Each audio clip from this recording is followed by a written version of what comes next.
Okay, welcome back everyone. Nice to see you guys. I'm going to go ahead and start class on this next topic, which is practicing in a world of the unknowing, relationships with non-practitioners. This is where I'm going to help you to understand how to practice around people who aren't practicing the teachings, because it's very rare for somebody to be learning and practicing the teachings of the Buddha. So more likely than not, you've got plenty of people around you that aren't practicing the teachings of the Buddha. And even if there's people around you that are saying that they actually are Buddhist, they may not be studying with the original words of the Buddha. So what they're thinking about as Buddhism might be very different than what it is that you're studying as Buddhist teachings. So let me share with you guys about this topic of practicing in a world of the unknowing, relationships with non-practitioners.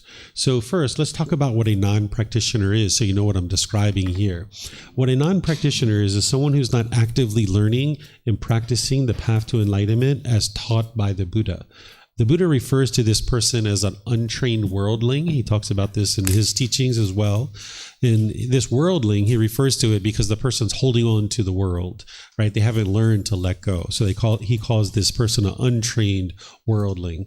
I don't suggest that you build this attitude of a us versus them mentality. That's really unwise. If we were to think with all kinds of conceit, like, look at us, we're practicing the teachings of the Buddha and other people aren't practicing the teachings of the Buddha, we're so much better than them. That's not what this talk is about. This talk is about helping you understand that there are people in the world who don't understand that they are causing their own anger. For example, you guys learned that if you studied the Four Noble Truths with me, that you're causing your own anger. Any frustration or agitation, for example, is being caused by your own mind. But there's other people who haven't studied those teachings and haven't seen that truth, where you can have your mom adamantly thinking that you're making her angry or frustrated, or your brother, your sister, or your life partner. They're adamantly thinking that you are causing them to be angry, and you know the truth that you're not, but they don't understand that. And you're not able to sit there and explain to them the Four Noble Truths as they're yelling and being bitter and harsh and hostile. So this non-practitioner that I'm describing here,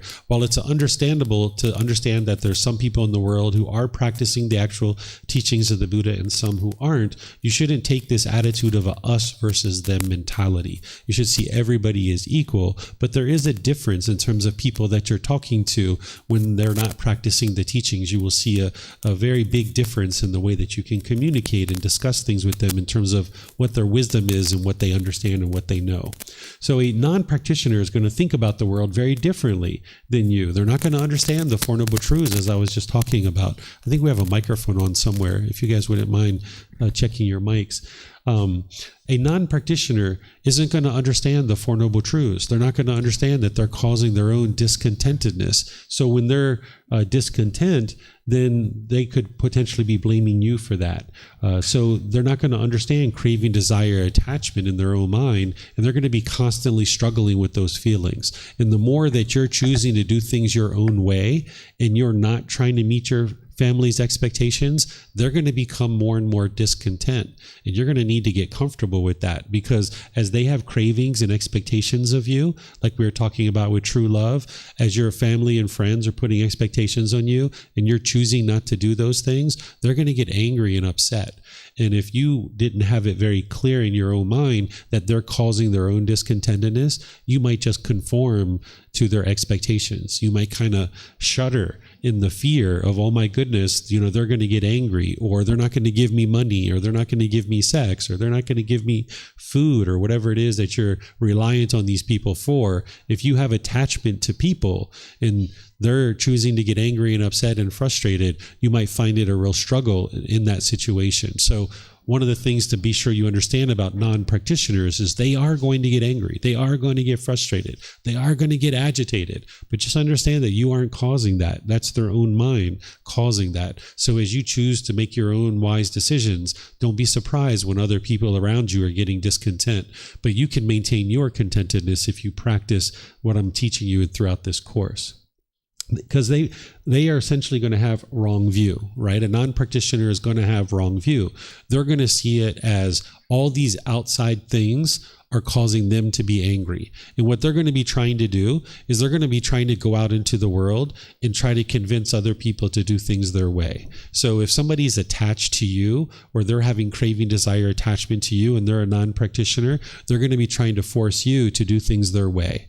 And because of their wrong view, they think the way to get to happiness is to force you to do things their way. That's what they think is the solution to their problem. And that's just because they haven't established right view. They think if I can get my brother to do this, or I can get my sister to do this, or I can get my mom or dad or my children to do this, then I will be happy. But they don't understand that that's wrong view. So you're going to need to be seeing this very clearly, that there's going to be people around you that have wrong view. And this is what a non-practitioner would be. Because there can even be people who are learning the teachings and they actually have wrong view, that they, in their mind, think that the way to solve their painful feelings is to put expectations on you. And this is what a non-practitioner is going to do. And that's because they're not understanding true love, what I was just talking about earlier.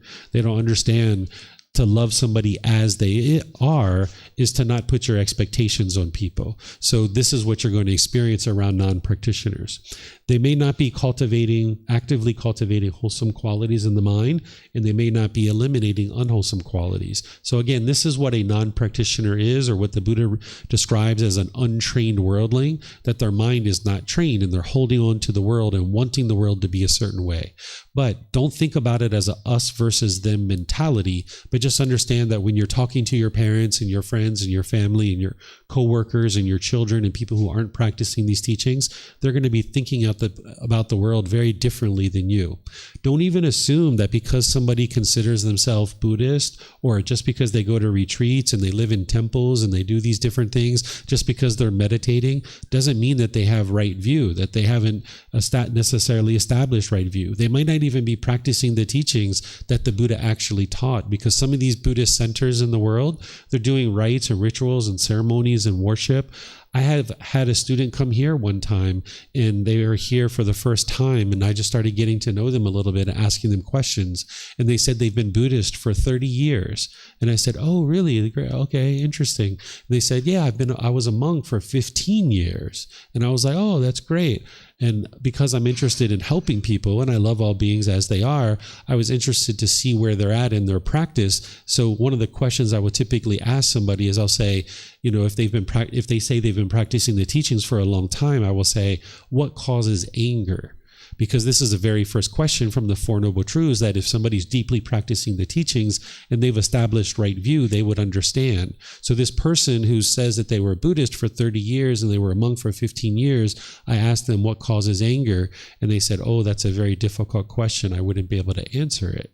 Right? And this is the very first thing that I teach students when they're first learning of what's causing your anger, which is craving, desire, attachment, the longing, the yearning. So just because somebody says they are Buddhist or they've been a Buddhist monk, you shouldn't assume that they're a practitioner, that they understand the teachings of the Buddha in the same way as you. They can still be potentially a non-practitioner. Like I mentioned, they could be going to retreats, they could be meditating, they could be reading books, they could be doing all these things, but they still don't have right view, which is their mind is causing their own discontentedness. So in these relationships where you're having friends or family or your parents or what have you, even if they consider themselves Buddhist, they still might not know that their mind is causing their own frustration. And they might be trying to convince you that you're the one who's making them angry, when in reality, it's their own mind.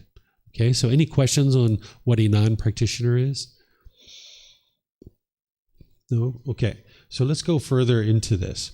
Knowing the teachings and observing non-practitioners struggling, but yet they are uninterested to learn and practice the teachings on the path to enlightenment can be a real struggle for people, right? Like if you're practicing these teachings and you're learning the Four Noble Truths and your mind's becoming more and more and more peaceful and more joyful, but yet you see your mom struggling or your children struggling or your life partner struggling, this can be really hard for you, that you might feel like, gosh, I want to run in there and tell my brother everything to do about the Four Noble Truths and the Eightfold Path and these things, because you see it's helping you. Because if you practice these teachings for any amount of time, time, you'll see that they're actually helping. I've had students in as early as 2 days start noticing improvements in their mind and in their life. And as you're practicing these teachings for 2 months and 2 years and further beyond, your mind's going to be getting more and more and more peaceful, but the people around you aren't, because they're not practicing the teachings. And this can be a real struggle for you, that as you see people around you getting angry and frustrated and agitated,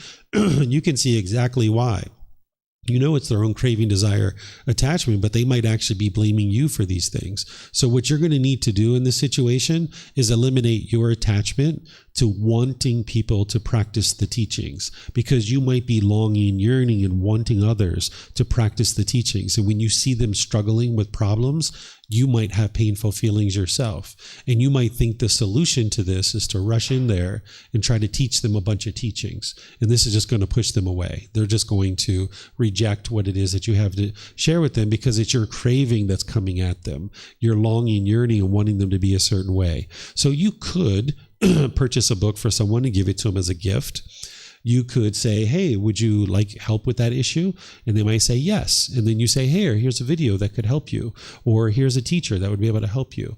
Or they might say, no, I'm not interested in your advice, right? So there were times in my life where I would see my mom struggling, or I would see my sister struggling, and I would say, would you like help with that? And sometimes they would say yes, and then I would share some advice with them. And there were times where they would say, no, I'm not interested. And you need to be comfortable with that. If you have a craving, desire, attachment, when they say, no, I don't want your help, you'll have painful feelings. But if you can let go of your own attachment, which I'm going to teach you this afternoon in our class, how to eliminate attachment to the people close to you, then you can be completely content. There were even times when my mom would come to me and she would ask me for advice, and she would say, David, I need your advice. I've got this situation. Can you share that with me? And she would tell me the whole situation. I would spend 30 minutes, 45 minutes, an hour explaining to her how to solve this issue. And we would get to the end of our conversation and she would say, David, I think you're 100% correct, but I'm not going to do it that way. And I was like, all right, that's fine. Do it however you like. Right? And then she would go away. She would go do whatever she's going to do. She'd come back 6 months later and she'd say, David, it happened again. I didn't do what you said. It didn't work out. I should have did what you said. Right? So they have to go out sometimes. They have to do that. They have to see that, hey, what you said to them, this is what you said. This is the wisdom that you're sharing. And they might do it completely opposite. And that's okay. Right? That's their own decision. That's that loving somebody as they are, connecting a little bit of that talk to this talk. That's loving someone as they are, that I didn't have an expectation that just because I shared an hour worth of content with my mom, that she's going to go out and do it my way, in the way that I was suggesting. No, she would like to do it her way. Go ahead. Go do it your way. But then when it blew up on her and it caused all kinds of problems in her life, she saw that and she realized that it was unwise. But that was her choice. That was her decision. So you're going to need to get comfortable with, sometimes you see people struggling, you offer them help and they say yes, and you share with them, and they might go out and do what you said, and they might have a great experience. Or they might go out and not do what you said, right? They might have said, yes, I would like your advice, but they go out and do something completely opposite of what you suggested. And you're going to need to be comfortable with that. Your willingness to help somebody shouldn't be contingent on they have to do it your way. Right? When somebody asks for your advice, that doesn't mean they're going to do it your way. If you're only sharing advice with this person because you have the expectation that they will do it your way, you're not practicing generosity yet. You're not practicing pure generosity, which is giving and sharing your time, effort, energy, and resources without any expectation of anything in return. So when you're practicing generosity to help your mom or your brother, your sister, or somebody else, it shouldn't be with the expectation that they will do it your way. So when I helped mom, I just helped mom. And if she did it a different way, up to her. That's her life. That's her choices. I didn't have the expectation that she would do it my way, right? So when she went out and did it a different way and it didn't work, that's the results of her decisions, right? So you'll need to get to that point where you're comfortable with people doing it differently, even if you spent an hour trying to help them and explain to them how to do it.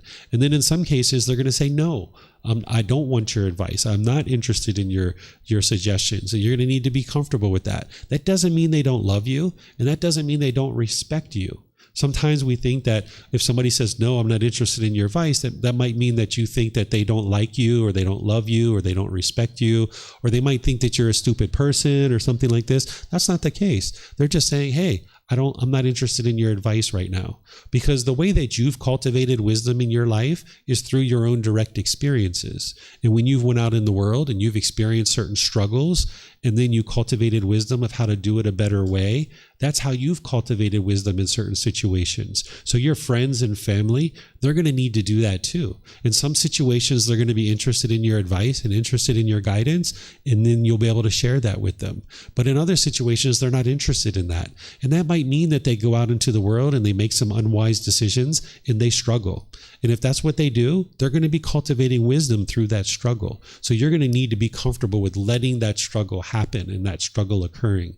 When you have attachment to your mom or your dad or your brothers and sisters, you'll find that to be challenging. So when you live in a world of non-practitioners where people aren't practicing the teachings, you're going to need to get comfortable with them making unwise decisions and them struggling and you being okay with that. So you're going to need to eliminate your craving, desire, attachment to helping people, because the wiser you become, you're going to be able to see exactly the issues that people are having, and you're going to see exactly the solution, but they may not be interested in hearing your advice, and you're going to need to be comfortable with them struggling.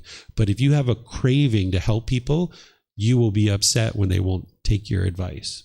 Okay, so everyone needs to approach the teachings on their own terms. You can't force people to practice these teachings. And even if you could, it just wouldn't work, because each person has to decide for themselves. There's 1,000,001 decisions that they have to make in order to make their way to enlightenment. Think about all the times you've come to classes, you've read books, you've meditated, all these 1,000,001 decisions that are going to lead to your enlightenment. Your friends and family have to be willing to make those decisions themselves. So if they're not willing to make the very first decision to watch that video or read that book or reach out to a teacher, if they're not willing to make that first decision, then you can't force somebody to get to enlightenment. So it's better for you to just restrain your mind and let them approach the teachings on their own terms, because the more you try to force them, the less interested they're going to be. Because when someone tries to force you to do something, what's the first thing you do? Dig your heels in, right? You dig your heels in. You're like, no way I'm going to do that thing. Even if it's like a really good idea, you're like, I'm not doing that. Just because they want me to do it, I'm not going to do it, right? You dig your heels in. So even if you have this great, wonderful idea of practicing the teachings and helping your family get to enlightenment, the more you try to force them to do it, the less interested they're going to be in doing it. They're just going to dig their heels in. Non-practitioners are going to have unwholesome moral conduct. They're going to practice wrong speech and wrong action. I taught you about what is right intention, right speech, right action on Monday. They're going to have moral conduct that's unwise. As you're learning about the moral conduct of the teachings of the Buddha, you're going to be making wiser and wiser decisions about your intentions, your speech, and your actions, but the people around you aren't going to have that. So you're going to need to eliminate any craving for other people to be a certain way. You're going to need to learn how to respond in situations rather than react. Sometimes when someone's being bitter, harsh, and hostile, if you have ego in your mind, you're going to think, oh, they're disrespecting me, right? And you might get really angry and frustrated about this. Well, if you understand the universal truth of non-self and that there is no me here, they're not disrespecting you because there's no you there. What's happening is they're having unwise moral conduct. They're conducting themselves in unwise ways. And now all you need to do is remain unaffected. But if you crave and desire for them to be a certain way, when they're conducting themselves through this wrong speech and wrong action, you're going to be really angry about this. So you're going to need to eliminate any craving, desire, attachment for people to be a certain way and respond in situations rather than react. And sometimes your response might be to just walk away from the situation. If you're noticing anger and hostility coming up in your mind, it's not a good idea to sit there and keep talking with this person. You're causing your own anger, and the best way to deal with that is to just walk away, calm down, and then come back and talk another time. It's better to be quietly frustrated in situations than overtly angry and hostile and bitter. Right? And you're going to notice this as you're training your mind more and more. You're going to go through this long period of time where you're quietly frustrated. Or maybe in the past where you would get angry and upset and frustrated, you might start yelling and hollering and being argumentative with people. You're going to need to restrain your mind, because that's just causing harm in your relationships when you're putting that out. out, and now that's all going to come back to you. So if you were to yell and holler and scream at your parents or your brothers and sisters, if you were argumentative with them, they're just going to be that way with you too. So if you transform your mind where you can be quietly frustrated and you're not being argumentative and overtly hostile towards them, this is actually better. And if that means you need to walk away, then walk away. But ultimately, over time, as you eliminate your cravings, desires, attachments, you won't even be quietly frustrated anymore. There's just going to be nothing but peace and joy in there. So when someone's being bitter and hostile and harsh with you, you'll just have concern for their misfortune because you can see that they're causing all this anger themselves that you know that you're not causing it. So it's better to be quietly frustrated than overtly angry and hostile, because when you're putting out that anger and hostility, it's just going to come back to you. So if you can restrain your mind, that is best in situations where you're around non-practitioners, because they're going to be practicing wrong speech and wrong action and all these other things. You can choose to move on from a relationship while maintaining loving kindness and compassion for all beings. Understanding any discontentedness that you experience is a result of your own cravings, desires, attachments. So let me explain this to you. What you guys have heard me talk about is where you have painful feelings, and then you might think with wrong view that someone else is causing these painful feelings, and you might push this person away thinking that that's going to solve the problem. This is called aversion. This is what you're not interested in practicing.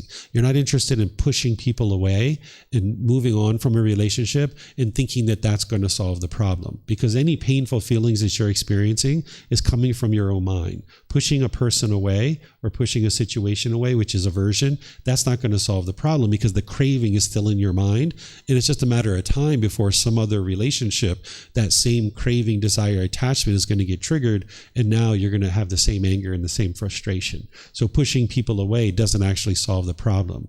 But there are situations in certain relationships where it makes sense to move on from the relationship.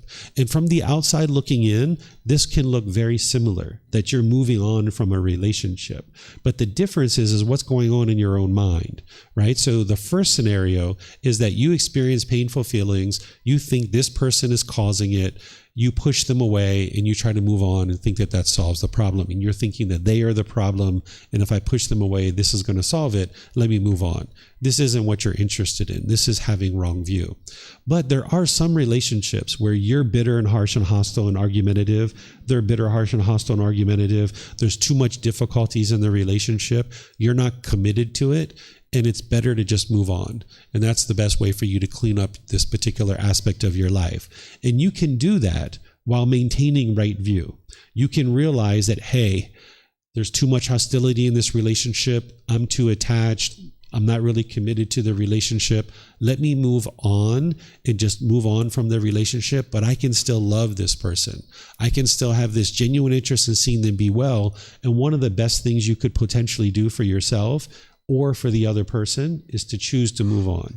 And there are certain relationships that you might need to do that with. And you can maintain this genuine interest in seeing them be well, learning how to love them from afar, right? It doesn't mean that you have to be in a relationship with them, because if you just hold on to this relationship, it might actually be problematic for you and for them, because there's just more bitterness and hostility and you guys can't work out the relationship. So in some situations, you might just need to move on, but just realize any painful feelings that you're experiencing because of it, it's coming from your own cravings, desires, attachments. It's not the other person that's causing that. So you can still move on from relationships and actually clean this up. So there's certain relationships that you're going to need to move on from. This is one category of relationships. This is one of the ways you're going to be able to clean up your relationships. It's just move on. You're not committed. They're not committed. There's too much issues in your lives together, and it's just better to let go and move on. Right? And then there's a second category of relationships of people you're more committed to, and you really would like to see this relationship survive and do well, and you're committed to improving it, and they're committed to improving it. So maybe you need to kind of put this relationship on pause and just kind of step away a little bit, train your own mind, gain some more wisdom, do the meditation, do the loving kindness meditation, and then at some point you might come back into the relationship, and now you guys have a better opportunity to work things out. And then there's a third category of relationships on your journey to enlightenment, which are completely new relationships that you don't even have right now. You don't even know the names of these people. You haven't met them yet. There's going to be new people in your life from this point forward that you're going to end up meeting. And those people you'll only ever be loving and kind with. So that means in those relationships, there'll only be loving kindness coming back to you. So in this life and in this journey to enlightenment, you're going to need to clean up your relationships, because an enlightened being doesn't have hostile and bitter and harsh relationships. They can be loving and kind in all their relationships. All their relationships are at ease. So some of these relationships you're going to need to let go of and move on from. Some of them you're committed to. You need to do some work. You need to step away, do that work, and come back together. And then there's going to be new people that are brand new people you haven't even met with. You're only ever going to be loving and kind to them, and that's what only thing that'll come back to you. So these are the types of relationships that you might have. So like there's ex-boyfriends, girlfriends, and people like this that I've had to let go of and move on from. It just wasn't working out. But then there's people like my wife, my mom, people like this that I was more committed to, and I needed to work those relationships out. My sister, people like this. And now I've done the work on my own mind, and I was able to enter back into those relationships and sort this out. And then there's new relationships, people like you. You've only ever seen me be loving and kind. You didn't know me in the past when I was angry and harsh and upset and had all these cravings, right? You didn't know me then. So that's why here I only ever experienced love and kindness and respect, because that's what I'm giving out, right? But there's people in my past that long ago I was bitter and harsh and hostile and argumentative with, but I had to let those relationships go. And then the current relationships, I decided to work on those and improve those. But then there's all these new relationships that I'm forming and creating, and I'm only ever loving and kind in those relationships. So that's how you clean this up. Okay. Eliminating craving, desire, attachment, wants, and expectations that all beings need to learn and practice the teachings, because you can't force people to practice these teachings. So in terms of non-practitioners, you're going to need to get used to people not practicing the teachings. My sister doesn't practice the teachings, right? She just doesn't, right? And she has struggles from time to time, and I hear about those struggles, and I'm like, yep, the Buddha's teachings would help her, but that's what she chooses to do, right? She chooses to do those things. Or there might be other people that I see that aren't practicing the teachings. Between me and them, everything's wonderful. But them and other people, they might have all kinds of issues or all kinds of difficulties. And you're just going to need to get comfortable with that. If someone's choosing not to practice these teachings, they're going to continue to struggle and have difficulties over and over and over again. The teachings of the Buddha are true. They're actually work. You can see, you can completely transform your mind and completely transform your life. But if other people aren't choosing to practice these, that's their decision. They're choosing to stay in that discontentedness. They're choosing to be angry. They're choosing to be frustrated. They're choosing to be sad. There's choices that they're making. And if that's the choice they're making, then you just accept their choice. That's the choice they're making. Okay? All right. You're going to need to train the mind to be comfortable with accepting other people's choices and decisions, that their decisions are not going to match your decisions and expectations. What you decide for your life is going to be very different than what other people decide for their life. So if you crave for other people to do things your way, this is going to be problematic for you. I'll give you an example from my life. In the past, when I would have a new movie that I would see come out in the theater, I would go to my wife and I would say, hey, let's go to this movie. I want you to go to this movie. Do you want to come to this movie with me? And sometimes she would say, no, I don't want to come. And I'd be like, oh, come on, you party pooper. Like, why don't you want to come? You know, I'd put all this pressure on her, trying to get her to come, because I had this expectation of wanting her to come with me to this movie. And then, of course, you know, there was an argument. Sometimes she would just relent, right? And she would come. But then she's grumpy the whole time, right? Because she didn't really want to come anyway. And then I'm grumpy because she's grumpy, and I don't, you know, all this whole problem, right? This was what we did in the past. Well, when you train your mind and you realize that other people's decisions are going to be different than yours, and that's okay. Now, if I go to my wife and I say, hey, honey, I would like to take you on a date. That's what I usually say. Even now, me and my son will go to her and say, Mom, we want to take you on a date. She's like, really? I'm like, yeah, how about this movie? We'd like to take you to this movie. And sometimes she says yes, but sometimes she says no. So now when she says no, we just say, okay, well, enjoy your day. We'll see you when we get back. Right? Where before we might have put our expectations on it. We might have thought that this is the love because she doesn't want to come with us. She doesn't love us. She doesn't want to be with us. But that's just your mind telling you that story, right? If you have a craving, desire, attachment, and you want this person to come, and you think them coming means that they love you, then you might tell yourself that this person doesn't love you. When in reality, she's just interested in relaxing at home. Maybe she had a lot of work that she's been doing the last few days and she'd like to just relax at home. So if mom gets what she would like and then we get to go do what we like, everybody's peaceful, everybody's joyful. But when we start trying to put our expectations on each other and force each other to do things, that's where the disgruntledness and the grumpiness comes in. So now we don't do that in our family. In our family, if mom says she's not interested in coming, then she's not interested in coming. If she says she's going to come, then she comes, right? Because she's not always going to say yes. That's the impermanent nature of decisions. So if you have a craving for other people to do things your way, then when they don't do it that way, you'll be angry or frustrated. You might think they don't love you or they don't respect you, when in reality, it's just impermanence, right? It's just impermanence that people are going to make different decisions different ways. So you're going to need to be comfortable with accepting people's decisions, even if that means they're going to struggle, even if that means they're going to have all kinds of difficulties. You're going to need to accept their decisions as they are. That's part of loving beings as they are and being around non-practitioners. They're not going to always see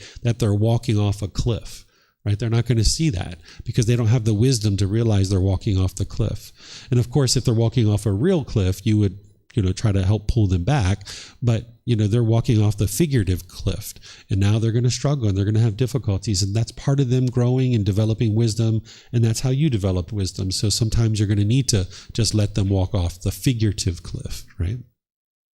The problem isn't that other people are not practicing the teachings, but instead the mind wants and expects others to practice the teaching. So as you're learning and practicing, you might want other people to practice these teachings, and that's the problem that you're experiencing. So getting rid of that will help you. Understanding that you can disagree with others' intention, speech, and actions while still choosing to remain peaceful, calm, serene, and content with joy. That if you can only be peaceful if other people do things your way, then you're not going to be able to be peaceful all the time, because there's not anyone that's going to do things your way. It's only you. So when other people are making different decisions, just accept it, right? Mom wants to stay home. She's not interested in going to the movies. Okay, great. Enjoy. Have a good time at home, right? Well, we're going to head out. Mom, would you like to come to the restaurant? No. Okay, enjoy. We're going to head out to the restaurant. See you later, right? But if you have a craving, you're going to not be able to maintain your peacefulness when they're choosing to stay home. Understand you can disagree with others' intention, speech, and actions while still maintaining loving kindness and compassion, not wanting others to say or do the same things as you. Loving kindness is the genuine interest in seeing all beings be well. Compassion is the concern for their misfortune. So just because you're allowing other people the space and freedom to make their own decisions doesn't mean you don't love them, right? If my son is walking off the figurative cliff, for example, and I choose not to stop him, that doesn't mean I don't love him. Sometimes that can be one of the most loving things you could do, is let somebody make some decisions, experience the consequences and the struggles and difficulties with that, and now he's going to learn from that. There was a time where my son had this craving to sit in the back of the truck. My wife has a truck, and I would drive it from time to time, and there was a time where he just wanted to sit in the back of the truck. He was like 8 years old, and he just kept wanting to sit in the back of the truck. And I knew it was unwise for him to be back there without an adult, because there was a period of time where there was a bunch of adults sitting back there, and he really enjoyed it. And then when that event was over, he kept asking me, even when we drove together, just him and I, he was like, "Dad, can I sit in the back?" And I would say, No, you can't sit in the back. You're only 8 years old. No, you can't sit back there. But he kept asking. So I knew he had a craving. And one of the ways to eliminate a craving is sometimes you need to fulfill it. You need to actually do it. So I knew that in order for him to extinguish this craving, he was going to have to actually do it. So one day he was like, "Hey, Dad, can I sit in the back of the truck?" And I looked up at the sky and I saw it was about to rain. And I was like, "Sure, you can sit in the back of the truck." And he sat in the back of the truck, and we're driving down the road. And I said, before he got in the back of the truck, I said, "By the way, if it starts raining, Dad's not going to pull over and let you get in the truck." So I was driving down the road and I saw the clouds. He didn't understand the weather systems. He didn't understand how to tell whether it was going to rain or not, but I did. So we were driving down the road and it starts raining, it starts drizzling a little bit, and he starts knocking on the window. window, knock, knock, knock, knock, knock. And I just kept on driving. He's knock, knock, knock, knock, knock, knock. And I just kept on driving. He's like, knock, knock, knock, knock, knock. And then finally we got to a stoplight where there was a stoplight, and I pulled up and I knew he was going to try to come to the front. So I pulled up and I got really close to the car next to me because I knew he was going to need to get out. And the motorbike's whizzing in between the spaces. At 8 years old, I knew he wasn't going to be able to get out and easily come into the front. So I pulled a little bit close to the car next to me so that motorbikes couldn't get through. And then when we stopped at the red light, he's like, knock, knock, knock, knock, knock, knock, knock. Can I come up front? Can I come up front? I was like, sure, you can come up front. So he was able to get out of the truck and then come over and get in. So I did this in a way that was safe. Right? I knew that he wasn't going to die in this situation. I created an environment where he could extinguish this craving. And that's exactly what happened. Since that point in time, he still enjoys sitting in the truck every once in a while, but he only does it every once in a while. He doesn't have this craving where he kept, really wanting me to allow him to sit in the back. So now he's almost 12 years old, so he can make the choice on his own whether to sit in the back. And now he usually only does it when other people are sitting back there as well. But that's his decision. Even if now he said he would like to sit in the back of the truck by himself, sure, go ahead, sit in the back of the truck. But at 8 years old, I needed to kind of guide him a little bit and help him extinguish this craving, desire, attachment. So you can have loving kindness and compassion for people, which is this genuine interest in seeing them be well and be comfortable with their decisions and letting them make their own decisions. And sometimes they need to experience what it means to sit in the back of the truck and get that rein and realize that, yeah, this is an unwise decision. I probably shouldn't sit back here. Okay. So now what I'm going to do is just end this part by just opening up to any questions that you guys have and any struggles that you're having. If there's certain relationships that you're in with non-practitioners and you're curious about how to improve this, you can ask me those kinds of questions. So this is just like a free-form questions. I just gave you a little bit of detail on practicing with non-practitioners, but now where the real benefit is going to come is from you guys asking questions about certain relationships that you're in, and then I can help you with that. So those of you guys here, if you'd like to use the mics, those of you guys online, you can put your questions into Facebook, YouTube, or Zoom, or in Zoom, you can raise your hand and ask any questions that you like. So I don't know who's first or who's second, but I know a lot of you guys have microphones. So I'll let you guys go forward. So my first question is, if you are experiencing anger towards another person and you're not able to walk away, would it make sense to communicate to that person that you are experiencing anger? What kind of situation can't you walk away from? You mean like if you're in a car or something? Well, let's imagine what happened to me. I was staying at a friend's house, and she said that I would like you to move on tomorrow. I'd like you to move out tomorrow? Yeah, leave. Okay. And I said, well, that's okay, of course. I mean, obviously. But I felt quite upset. Mm-hmm. And so I communicated that to her, and we talked about it. And in the end, I feel like it made the connection, stronger, better. Mm-hmm. So what I would have done in that situation is I would have just walked away, went to your room, and just been quiet. No need to stay in that situation, because oftentimes when the mind is angry, it'll have difficulties being restrained. You'll have difficulties restraining your mind because your mind's already uncontrolled at that point. When the mind is experiencing any discontent feeling, it's because the mind's undisciplined. So oftentimes when you stay in the situation when you're angry, it's going to only be a matter of time before the mind blah, blah, blah, and it does something. So it's best to just walk away and remove the mind from the situation, because what's happening is the mind's experiencing contact through the eyes, ears, nose, the tongue, the body, and the mind itself. These are called the six sense bases. And when you experience contact based on your cravings and desires and attachments, you're going to see that contact is either agreeable or disagreeable. And when something's agreeable to you, you'll get the pleasant feelings. But when it's disagreeable, that's where the painful feelings come in. So if you're in a situation where you're experiencing contact through the eyes or the ears, in this case was the ears, you heard, hey, I want you to move out, right? This was disagreeable to you because you had a certain craving in there. And now this anger is arising. The best thing to do is remove the mind out of the situation so that it can't keep taking in this contact. So that way you can calm the mind down. Because telling the other person that you're angry isn't going to actually solve the problem. What's going to solve the problem is you got to eliminate your craving, your desire, your attachment. And as long as you've got the contact coming in through the eyes, ears, nose, tongue, body, or mind, then it's hard to train the mind to let go. So what the Buddha teaches you is to distance yourself from the object and then train your mind to eliminate this attachment. So in this situation, I wouldn't say that you did something wrong or you did something right or something like that. But my advice to somebody is when they've noticed the anger, the frustration coming up, is to remove themselves out of the situation to allow the mind to calm down. And then if it's a few hours later or a few days later that you can talk to this person, then talk to this person. But in the moment when your mind's angry, it's better to be quietly angry on your own, where you can't be bitter and harsh and hostile through your intention, speech, and actions. Because if you become unskillful in your intention, speech, and actions, you're just going to create unwholesome karma that you're going to have to deal with. So by removing yourself out of the situation, you don't give the mind the opportunity to become unskillful through your intention, speech, and actions. Okay, thank you. Mm-hmm. Yep.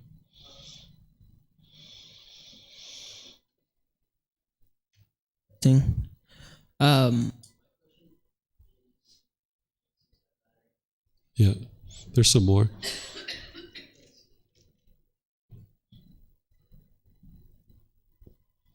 Testing. My question is, I have a very good relationship with my family, but after this discussion, it's clear that I've placed a lot of expectations on some of them explicitly. And so my first instinct is to just call them and apologize. But I think if I do that, isn't that just me giving into my own craving to want some kind of forgiveness or to absolve myself from the damage that I... It's not damage because I know it's them interpreting it their way, so they're stressing themselves out. But you know what I mean? Like adding pollution to the system. Yeah. Sometimes when you're learning these teachings and you look back at your life and you see how you made so many unwise decisions, there can be like this overwhelming emotion sometimes, or this urge to go kind of fix things and realizing that, wow, I've done things so unwisely.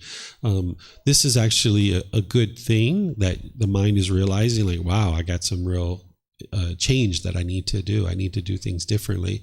In some situations, it might make sense for you to apologize to people because it can be an acknowledgement that, hey, I need to do things better, and it can kind of feel better for your own mind to like release this.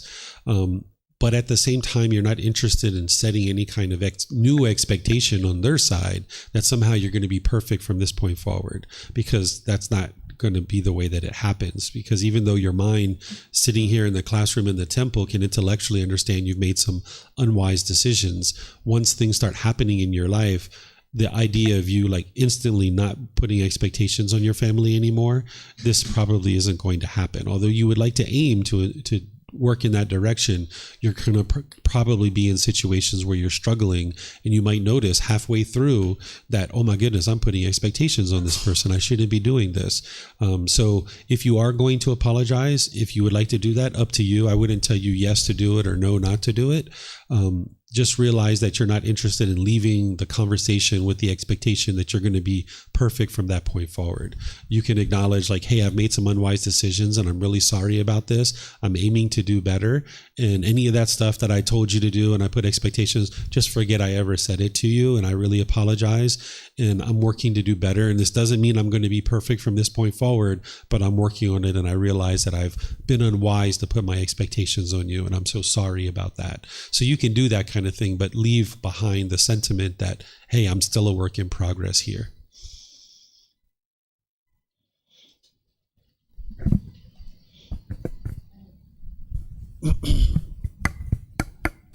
Yes, maybe you have some guidance on how to get comfortable with the lack of genuine connections with other people. Just how to deal with it. I think I have some attachment in, it's not really expectation, I just have an attachment to finding a person in my life that just have a genuine connection with me.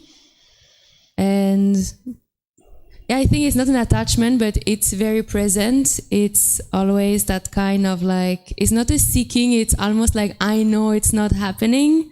And it's just, Mm-hmm. So how to deal with this?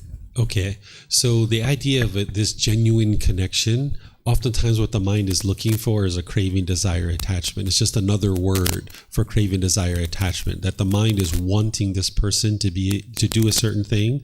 And when they do those things, now you'll consider this is a genuine connection because they're doing these sets of things that I've set out in my mind, that these are the things someone does when there's a genuine connection. So if you get rid of those expectations of wanting someone to be a certain way and having kind of this ideal, thought of what a genuine connection would look like, then you can see that you can have a relationship with anybody and everybody. Like I have relationships with all of you guys.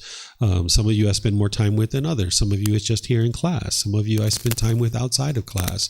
We have social events and things like this. But either way, it's a relationship, and I don't have any expectation that that relationship should be any certain way. So it's a wonderful relationship with everybody. But if I had an expectation of these things need to occur in order for it to be a genuine connection, then there's only certain relationships that would conform to that. So you got to get rid of that expectation, that idea of a genuine connection, and just be like, hey, I'm just going to have relationships with people and have connection and spend time with a conversation or going to have dinner or movies, but without any expectation of how that should or shouldn't go. And then that way you can feel comfortable with everybody around you. So if we peer into this a little bit more, I should have did this at the beginning. Like, what do you think is a genuine connection? How do you define a genuine connection? Just a connection with somebody that is just a companionship, somebody that is not hostile, not anything like this, and just a relationship when there is appreciation between two people with the understanding of, I guess with a little bit of understanding of the teaching of the Buddha, actually, just understanding with the loving kindness and that kind of thing, not having people having expectation on what I'm going to do for them, and just giving the love without expecting that there is anything I got to do to receive love as well. Mm-hmm. How will you know when this genuine connection has been established? What are the indicators for you? I think that it would be, it's almost like a feeling of seeing that the other person doesn't have expectation or don't seem to attach too much to the way I behave or what I'm going to do, or, oh, you didn't text back that day. Why are you like this? Why can't you communicate every day? And I'm like, because I didn't feel like this that day. Mm-hmm. So do you expect them to not have expectations of you? Yes, I do. Do you see the problem? Yeah. Yeah, so you got to get rid of that. Okay. And realize that there's all these non-practitioners in the world, and while you can function with non-attachment, other people are going to get attached. But as you get deeper and deeper into your practice, there's ways to practice where you ensure people don't get attached to you. So what you're doing with the text messages, like when you're forming new relationships, it's good that when they send you a text message that you don't reply right away, that you wait several hours or even a day or two. Because if early on in the relationship, if you're constantly replying back and forth to people, you're allowing their mind to get attached to you. And now the relationship's going to end in discontentedness. Any relationship that has an attachment, it's sabotaging the relationship. So you'll get really good at identifying your own attachments, but you also get really good at observing when other people are starting to get attached to you. And there's certain decisions that you can make about how you navigate the world to make sure that you don't provide the opportunity for people to get attached to you. There's all kinds of ways, depending on like whether it's text messages or phone calls. Like even when people call you, sometimes don't answer it right away. And even though you're sitting there and you could easily answer it, just let it go to voicemail or what have you, and call them back in 3 or 4 hours, or even the next day or 2 or 3 days later. Because then you're helping their mind to realize that you're not permanent in their life, because they might be having a craving to talk to you. And if you fulfill that craving, it just allows their mind to grab on. So what you would like to do is introduce some impermanence into the relationship so that they have an opportunity to not get attached. So sometimes don't answer phone calls, don't reply reply to text messages. And as you do this at the beginning of the relationship and you're ensuring that they're not getting attached, then ultimately you might be able to get to the point where, yeah, you pick up the phone and you answer it and no big deal. But early on in the relationship, you're not interested in establishing every time you call me, I am going to answer. And every time you text message me, I'm going to reply back to you, because that's just allowing their mind to grab on. So there's simple things like this that you can do to ensure people don't get attached to you. Okay, thank you. Yeah, it was you're helpful. welcome. Mm-hmm. Frank, did you have a question?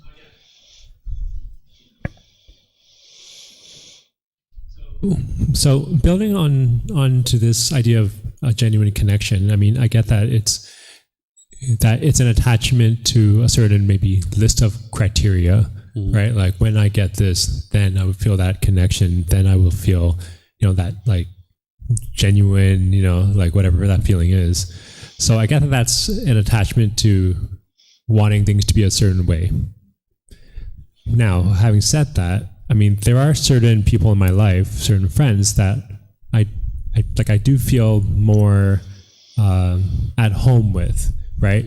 Not that they have to be that way, like if they tomorrow said, Frank, actually, friendship over, I'd be like, that sucks. Okay, and I'd move on, right? So it's not necessarily that it's like, no, you need to be my friend, but I'm starting to think more about like, why is it then that there are certain people who naturally have and that I naturally have an easier and more trusting connection with, right? And I'm not sure if the answer is that they also share in my values, or if they also share in like certain wholesome values that then allow me from a place of wisdom to be more open and trusting and more genuine. Yeah. So people who are into wholesome things will tend to attract people who are also into wholesome things, and you will appreciate being around those types of people. Where if you're into unwholesome things, you're going to tend to attract people of that type, and you're going to appreciate being around other unwholesome people. And now people are doing things either unwholesome or wholesomely. So that's why the Buddha teaches to pay a lot of attention to who you choose to associate with. And this is one of the classes in this course where I'm going to teach you how to make wise decisions about who to include in your life without judging people and without looking down on them. So the people that you're appreciating being around are probably doing wholesome things and making wise choices in their life. And you enjoy when people are polite and kind and friendly and respectful and things like this. And that's what all relationships need in order to be successful, is politeness, kindness, friendliness, and respect. Right? And that's what you're going to hear me talk about when we talk about building relationships, is that there needs to be politeness, kindness, friendliness, and respect. When you expect those things in your relationships, that's where you're sabotaging the relationship. Because the only type of person that can be polite, kind, friendly, respectful all the time, 100% of the time, is an enlightened being, right? You're going to have people in your life who are sometimes disrespectful or sometimes impolite or sometimes unkind. And if your criteria is that I can only be friends with someone who's polite, kind, friendly, respectful 100% of the time, then you can only be friends with enlightened beings. And there's very few of those in the world right now. And you might not even know how to determine who is enlightened and who's not. So you're going to encounter situations where your family or friends are disrespectful or unkind or unfriendly. And you just got to look at that and decide, and we'll talk about this when we get to that point, is, does it make sense for me to go forward in this relationship or not? So it's a matter of looking for politeness, kindness, friendliness, and respect, and knowing that that's what you need to have a successful relationship without expecting it. The expectation is the longing, yearning, and wanting. And now, when they're polite, kind, friendly, respectful, you're happy. But then when they're not, when they're impolite, unkind, unfriendly, and disrespectful, you're angry and you're frustrated and you're bitter and you're harsh. That's because that's a craving, desire, attachment. So it's a matter of knowing what is successful and what you need in a relationship, and not expecting it or wanting it and craving for it, but just making wise decisions to ensure your relationships have these things. And the more that you practice these things, the more the people around you will as well. As you're polite, kind, friendly, respectful, you're practicing the Eightfold Path, you'll notice more and more people around you will practice in that way. And then further to that, I mean, so if we're eliminating our cravings, desires, and attachments, and we're kind of quote unquote redefining what a romantic relationship is, and I haven't thought this out yet, but I'm thinking about, well, okay, so like everyone, like, so coming from a place of I love everyone, right? I want them from a place of non-attachment to be in a state of well-being, health and success and all that good stuff. And then in the past, I would differentiate someone who's a friend versus someone who's a potential romantic partner by attraction, right? Mm-hmm. Which I'm like, wait, is that just another craving, desire, attachment? Like where, so how do we differentiate? Is it possible to have an attraction to someone that is not a craving, desire, attachment from a physical perspective? Nope. There's an attachment there. There's a craving, desire, attachment. So that's why when we were talking earlier that I was mentioning someone doesn't get to enlightenment and then decide to have a life partner, that if they're going to have a life partner, they've done that on their way to enlightenment. Because anytime you're involved in a romantic relationship where there's sexual contact and things like this, there is craving, desire, attachment. But that doesn't mean that you shouldn't necessarily do that, but it's just that you can't have sex without craving, desire, attachment. There's a craving, desire, attachment there.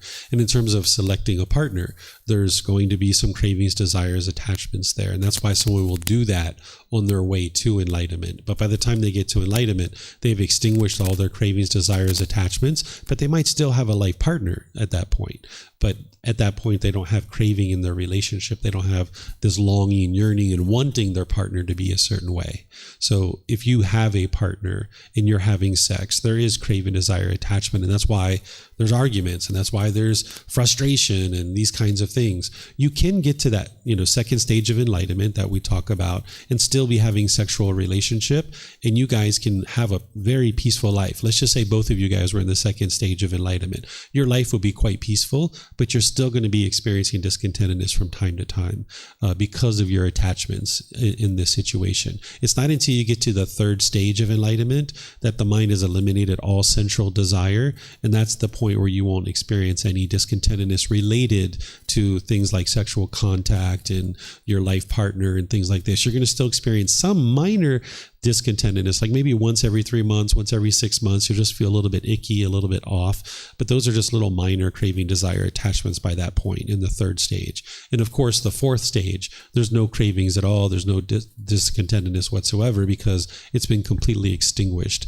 So if you're in a relationship and your mind is unenlightened, there's going to be craving, desires, attachments, and that's what draws us to each other. But then once you come together, if you learn true love, you can support each other, encourage each other, develop a wonderful relationship with each other, particularly if you guys are both practicing the teachings. And then ultimately at some point, you guys will decide, okay, we're done with the sexual stuff, and then you move on, and then both of you guys will be able to get to peace and joy in your life and in your relationship. But as long as there's sexual contact, there is attachment and there is going to be discontentedness. So, okay. So the phrase like, she's good on paper, he's good on paper, but you don't really feel the spark, is pretty much exactly what we're talking about, right? Like this idea of spark is that craving, desire, attachment. Yep. That kind of comes and goes, and it's purely conditional. Yep. So I should go for the girl who looks good on paper? You know what I'm saying? Yeah. If you're interested in a relationship with a woman, you're going to need to make a selection. I'll give you that guidance when we get to that class about how to make a wise choice about your life partner and friends and people like this. But what criteria you use is up to you, right? You're going to need to feel comfortable with this person. But I'm going to teach you some criteria that you might consider in selecting a life partner, because the decision you make is very important, it's very impactful. If you have a life partner that's gambling, that's using drugs and alcohol, that's having sexual misconduct, that's lying or stealing or things like this, you're going to have all kinds of difficulties. And that's what the dating process is. Here in Thailand, they call it learning each other. They don't call it a dating process. They call it learning each other, right? So I'll teach you guys about this learning period where you learn each other, and you learn like, hey, you start to see all their cravings, desires, attachments. Can I deal with this? Because together in your journey as life partners, you can support and encourage each other to become better and better people. That's essentially what a life partnership is that you're there to support and encourage each other in your life journey with each other. But when you have wants and expectations, and if you think your love is, wow, she's got such amazing hair, she's got such an amazing shape, she's got such amazing skin, all that stuff is impermanent. And when all that stuff starts changing, you might think your love is gone, when in reality, it's just your craving isn't getting fulfilled. And that's where you might get to a certain age and say, oh, I need to get a new model. I need to get the latest model. I need to get the 20 or 30-year-old, because now maybe you're 40, 50, 60 years old. And now this person doesn't look as appealing to you anymore. And if all you're looking for is getting your cravings fulfilled, then that might be where you go to a younger person and think that that's going to solve your problem, when in reality, it's just the mind's craving this person to be permanently beautiful, when we're all going to age. We all are experiencing impermanence. So when you see the love is that genuine interest in seeing all beings be well, and you're there to support and encourage this person in life, and you're not looking to the physical appearance, for example, or the pedigree, the paper, because those things are all going to change. And if that's what you think of as that's what makes our relationship so great, is that she's so beautiful and she's got all these credentials and she's got all this money and all these other things, then when things start changing, you're not going to be able to maintain the relationship. So like when my wife met me, I had lots of money because I was in business. I had lots and lots of money. And if that was her love and that's what she was after with me, now that I'm doing this and I don't have money, our relationship would have fell apart. But that's not what she was interested in. She was interested in the person. So now that I don't have money, we still have our love, because she didn't define our love through the money. And same thing with me. I didn't define the cooking, the cleaning, the certain appearance that she had. I didn't define that as our love or the sex. So now when all those things are gone, we can still maintain our love because we have a genuine interest in seeing each other be well. So while you might be attracted to those things that's on the pedigree or the paper, that might be what initially attracts you to the person, you need to figure out this true love and maintain that. And that's what's going to create the sustaining life partnership.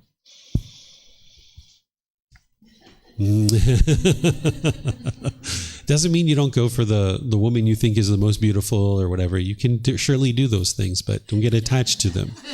Don't get attached to them, because they're all going to change. She's not going to look like that permanently. Right? Perfect. Yep. Thank you. Yeah. Mm-hmm. Yep.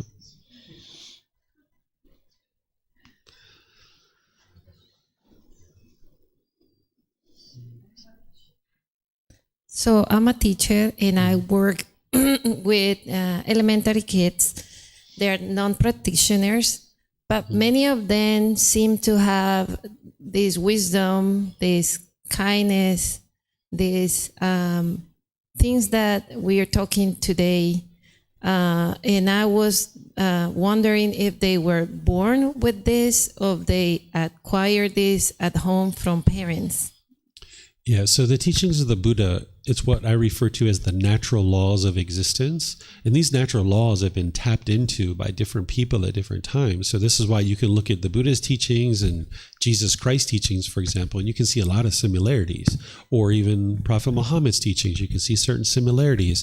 That's because they're the natural laws. And we learn these natural laws at different times from different people. In my opinion, the Buddha has the most complete, most comprehensive package. And it's like, here it is. This is exactly the way to live a better life. And if you learn and practice this, you'll experience the enlightened mind. But, you know, grandma's got a little bit of those teachings, and grandpa and mom and dad and mentors and bosses and teachers have a little bit of this wisdom sprinkled throughout the world. So as a human being in the world, you learn a little bit from grandma and grandpa. You learn a little bit from mom and dad or aunts and uncles and people like this. And as an individual, you have certain wisdom that has helped you in life. But then if you're unenlightened, there are certain things that are unwise that you're currently doing. So you can have individuals that learn in this life a little bit of the natural laws from here and there without even realizing that's what it is. Because we learn to not steal and not have sexual misconduct and not lie and not take intoxicants. We learn these kinds of things growing up, but we don't necessarily understand the cause and effect and the action and result. And that's why we might end up going to do those things. It's like, yeah, mom doesn't want me drinking alcohol, but I'm going to go do it anyway. Or, you know, mom and dad talk about not lying, but I'm going to do it anyway. And now you see the results that it produces. So the Buddha gives you this complete package to be able to see, like, this is all the natural laws. This is exactly what will lead to this enlightened mind, but you can pick it up here and there from different people. You can also have it from your previous lives. If you've studied the teachings in the previous lives, that wisdom will come into your new mind, and people can kind of have a bit of that wisdom in this life from that as well. So a combination of these things, children can sometimes be kind of almost, predisposed to certain wisdom that they've learned growing up. But then when you actively get on the path, like what some of you guys are choosing to do, that's where your wisdom really increases, because you're actively reading, you're actively coming to classes, you're meditating, you're watching videos, podcasts, you're getting help from your teacher, all these kinds of things. That's where, you can make some big steps forward in your life, and you can see that it's working. So you can get this trickle effect of learning throughout your life, but it will never really amount to enlightenment until you actively get on the path and you truly learn all the complete package of the natural laws of existence. Mm-hmm. Leo, you have a question? Some others? Yeah, I don't know who's first, who's second. You guys do whatever you like. Yeah. I remember a time when I felt more self-confident, especially one time, and I was more motivated to do tasks by my own or do it. And I remember when sometimes I went home to my family. When I met my big brother, he's normally a person who does things. He has very much effort to take the lead, and the people are following him. And I also like to do that more, like trying things out. Someone asked, hey, who wants to do that? And I was like, yeah, I can do that. I can try out. And I felt a bit that he saw me maybe as a rival, or how you said, rival. So this feeling was not really. I had to struggle with that, because before, when I did my training at this time, I felt confident. I had good relationships with the people, but there I had to struggle with this feeling of he maybe sees me as a rival, and I also had the feeling that he did more things with my twin brother, so he was more hanging out with him or more doing fun with him and not with me. Yeah, I had to struggle with that feeling, and in general, right? Because I had this development, I did a lot of meditation. Other people were sometimes like a bit like, oh, what is going on with him? And after a while, it flowed away. But I had often struggled to deal with that. And I think if I come home, and now I also will have this development after a while, how I can deal with the situations better. Yeah. Okay, so if somebody sees you as a rival, that doesn't mean you need to see them as a rival, right? Because they're having certain cravings in their mind, they're having certain hatred or anger, and they're having the jealousy that is arising, and this is all coming from their ignorance or the unknowing of true reality, that third poison that we talk about, that third unwholesome root. So just because somebody else has anger and hatred towards you doesn't mean you have to have it towards them, or they see you as a competition that you need to see them that way. So you can eliminate any kind of craving, desire, attachment to be in this competition with them, and just see them as an equal. And however they see you is how they choose to see you. But if you eliminate your cravings, then you don't have to have any feelings about them being a rival or something like that.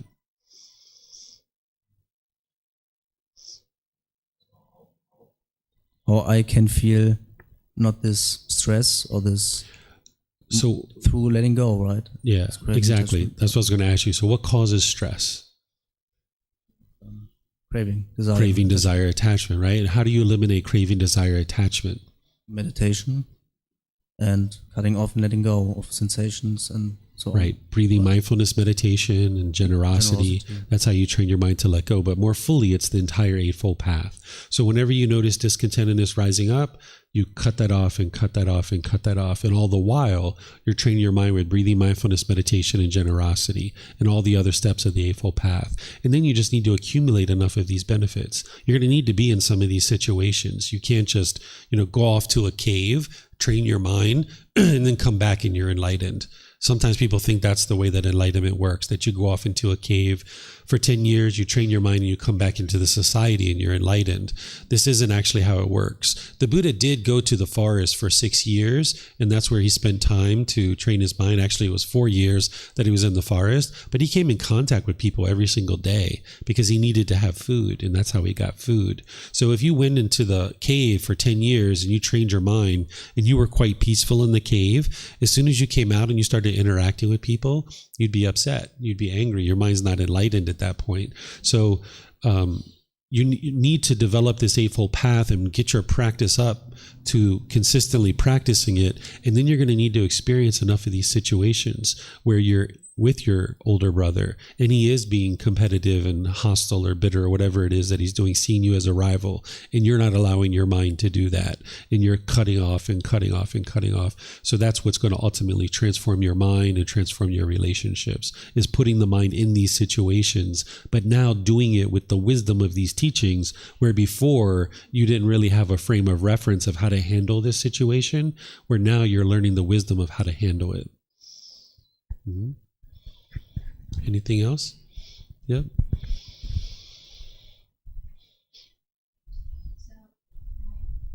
Hello. Okay.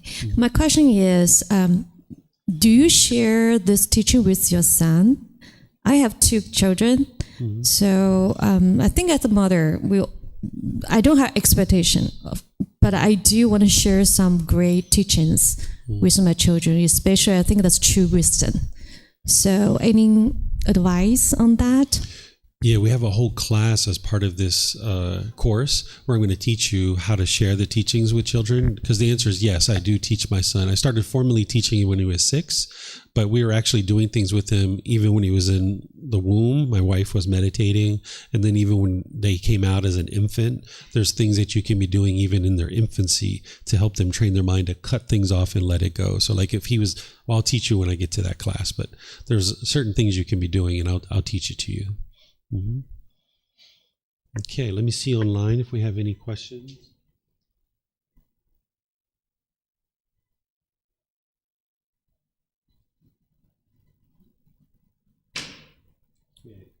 Can I ask we have a question too? here? Yeah. Oh, yeah. I'm Paul. Nice to meet you. I have a problem for me, like if I get in a serious relationship and it getting more serious, I develop a lot of fear, and it's like kind of I want to run away, and I couldn't deal with that until now. Okay. So, yeah. So have you been in relationships in the past that when they broke up, you felt pretty painful feelings? Yes. Yeah. Okay. So if you've experienced situations in the past where you had relationships and then when they were over, you experienced painful feelings as a result, Yeah. I think you're starting to understand that what's causing those painful feelings is the craving, desire, attachment, the wanting this relationship to be permanent. It's not the love that's causing those painful feelings. It's the mind holding on. And now when you've had that experience where there's been a painful experience in the past, now when you're in this new relationship, the mind gets this fear that, oh my goodness, when this is over, it's going to hurt. And I'm not interested in feeling that hurt. And the mind thinks, with its lack of wisdom, the way to solve this problem is to push it away.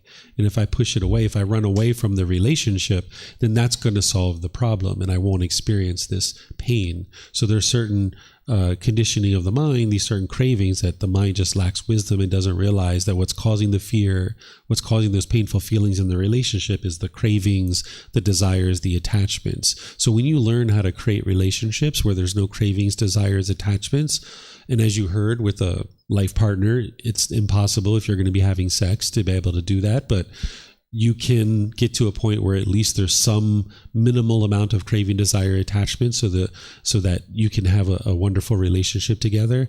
But in other relationships, like with your Buddhist teacher, sometimes this is the very first relationship where you've ever had where there hasn't been attachment. Like, I don't want anything from you. I don't expect anything from you. And you can see what that feels like, where I love you as you are. Whatever you do, I just love you. I have no expectations of you. So then when you start experiencing that with a relationship with your Buddhist teacher, now you start learning how to replicate that in your life and start experiencing relationships where there's no craving, desire, attachment. But in a life partnership or a boyfriend-girlfriend type of relationship, there's going to be attachment. And if you guys break up, you're going to have some painful feelings. So that's why it's so wise to take your time in the learning process and learn this person and make sure you make a wise decision and now build a life together. So this fear that you're having, it's from the craving, wanting this relationship to be a certain way or wanting it to be permanent. And now there's this fear in some aspect of the relationship. So you need to eliminate your craving, whatever that is. And I've taught you Monday about the Eightfold Path, and I taught you yesterday how to identify your cravings. So you need to be able to figure out what is the exact craving and train your mind to let it go. And if the craving is the relationship itself, then that's what I'm going to teach you after lunch, of how to eliminate attachment to the people that are close to you. So anytime you're having any discontentedness, it's always craving, desire, attachment. And the solution is always breathing, mindfulness, meditation, and generosity, as well as all the steps on the Eightfold Path, and then accumulating enough of those benefits to be able to train your mind to let go. And then doing the other things to identify your cravings, like we talked about yesterday, and creating the plan in order to surgically remove these cravings. And part of that is what I'm going to teach you this afternoon, is showing you how to eliminate attachment to your life partner, to your parents, to your children, to people like this. Okay, thank you. Mm-hmm. Yep.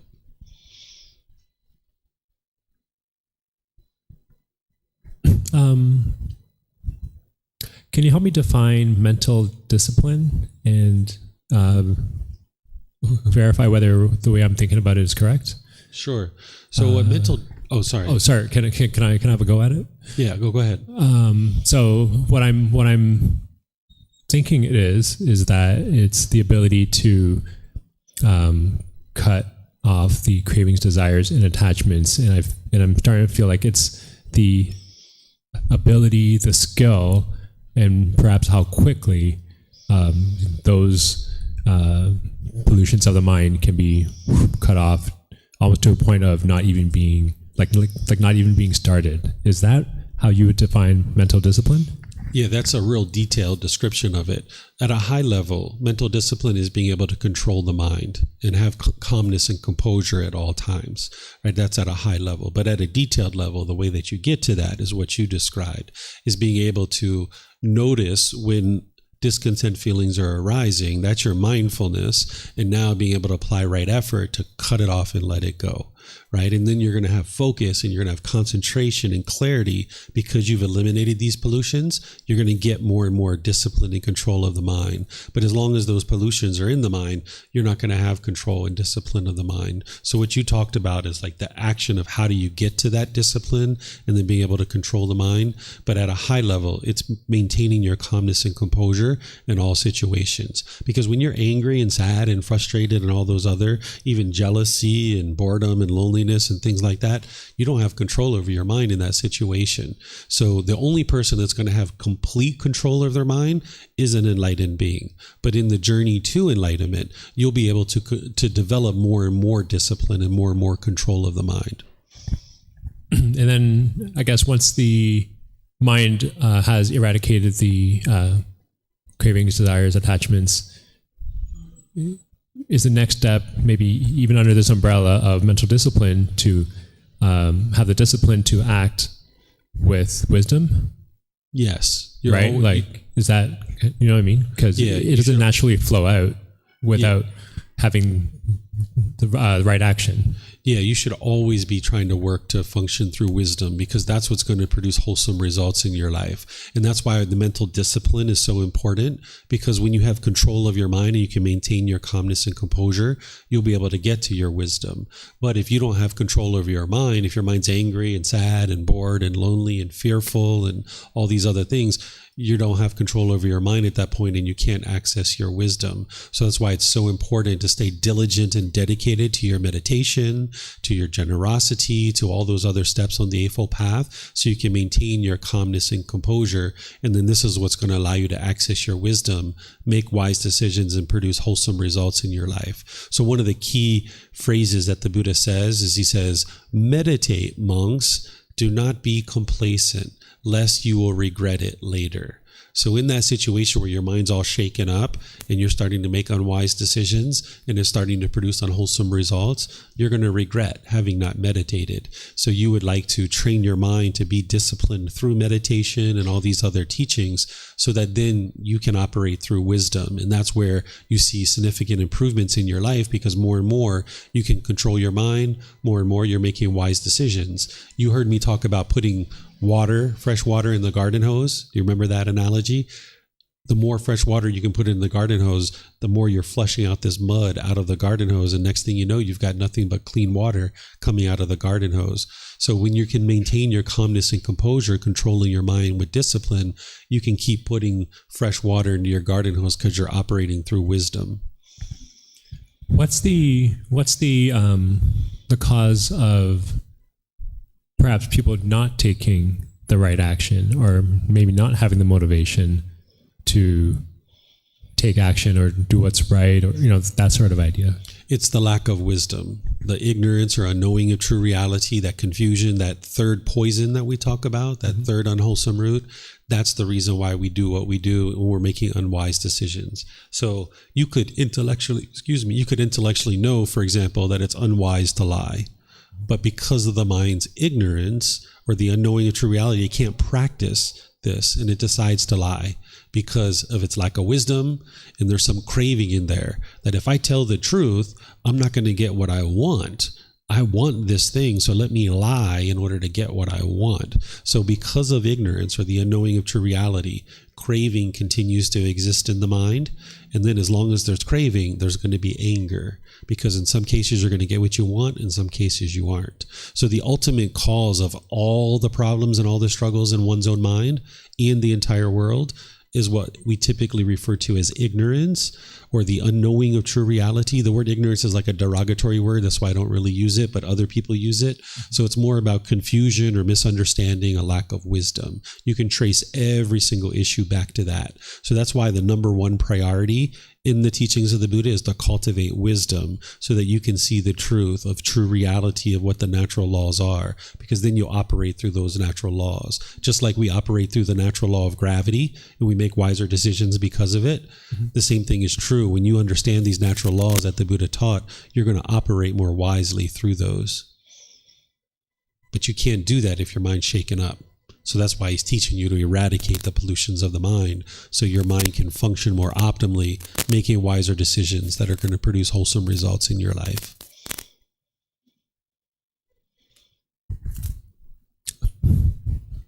To summarize, so I feel like nowadays there's a lot of lack of motivation that's out there to do things. Or my friend's daughter just like started university, just is having problems doing things, like just kind of getting moving, right?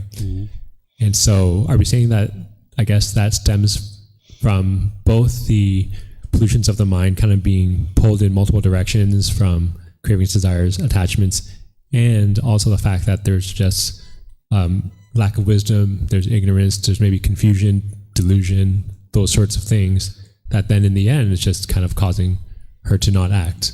Yeah. So right? Because of the ignorance or unknowing of true reality, the mind doesn't understand the natural laws of existence. It doesn't understand this cause and effect, cause and effect, cause and effect. And because of the mind's cravings, this individual is craving to do other things other than study, other than going to class. They have other things that are pulling them in other directions within their own mind. And now when they're spending time and effort doing those things and not studying, then they're experiencing the consequences of bad grades, for example, or struggling. And this is because of the pollutions of the mind. It's the ignorance or the unknowing of true reality of these natural laws of the cause and effect of things like natural law of Gotama that one allows their cravings to continue to exist in their mind. And now they're choosing to go over here and do these other things rather than study. And this comes, so that's like from a high level. And then when you get down into the details of it, the Buddha teaches things like the enlightenment factor of energy, where you practice having ambition and motivation and encouragement, and you understand that this is what you need in life in order to be successful. You're going to need ambition and motivation and enthusiasm. And you also learn in something called the 5 hindrances, you learn that complacency is going to hinder you from experiencing better results in your life, like dullness, lethargic condition. And these are things that she doesn't know. Your friend's daughter doesn't know these things. She doesn't understand the natural laws of existence. She doesn't understand the 7 factors of enlightenment, that she needs to arise this enlightenment factor of energy where she has ambition and motivation and encouragement. And she doesn't understand she's being plagued by this complacency, by this dullness and this lethargic condition. So because of her lack of wisdom, her cravings are just running rampant in her mind and taking her in another direction. And the result is, I've got bad grades, or I can't perform well in college. But if she arose wisdom and she trained her mind and she got rid of these cravings and she started practicing the teachings, then her mind would be performing optimally and she could be very successful at what she's doing. But because people's unknowing of true reality, they don't even know these teachings exist. They don't even know what they're all about. Some people call them a religion. Some people think that it's rites and rituals and ceremonies and worship. They don't understand that there's this whole path of learning that the Buddha taught, which is this better way of life. Then people just don't know. They just don't know what they don't know. That's what the ignorance is, the unknowing of true reality, where the mind just doesn't understand what it doesn't understand. So you've got all these beings in the world just struggling, functioning through craving, anger, and ignorance on an individual level, but even at global level. Like if you take a war, like a global conflict, it's all based on craving, anger, and ignorance. And you can trace it back because it's just one president or prime minister in one country and another one, there's craving, anger, and ignorance, and now there's a war. Give me that land. I want that land.